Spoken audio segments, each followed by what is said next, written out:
జై భవాని. ఇది మాల వేసుకున్న రోజు ఈవినింగ్ పూజ అండి. పూజ అయితే చాలా చక్కగా జరిగింది. ముందు సుబ్రహ్మణ్యేశ్వర స్వామికి, ఆంజనేయ స్వామికి అయితే పూజ చేసిన తర్వాత ఫైనల్‌గా అమ్మవారికి అయితే కుంకుమార్చన పూజ అయితే చేశాము. మీరు కూడా చూసేయండి.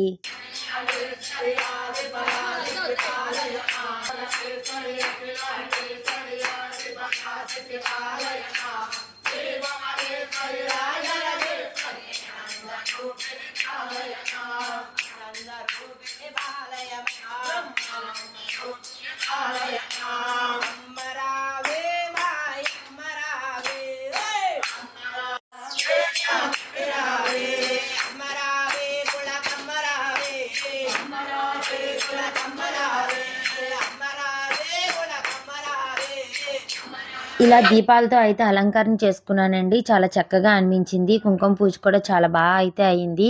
ఇంకా చక్కగా ఇలా భజన సంకీర్తన అయితే చేసుకున్నాము. వీడియో లెంత్ అయితే సరిపోవడం లేదు. నెక్స్ట్ వీడియోలో కంటిన్యూషన్‌గా వస్తుంది. మిస్ అవ్వకుండా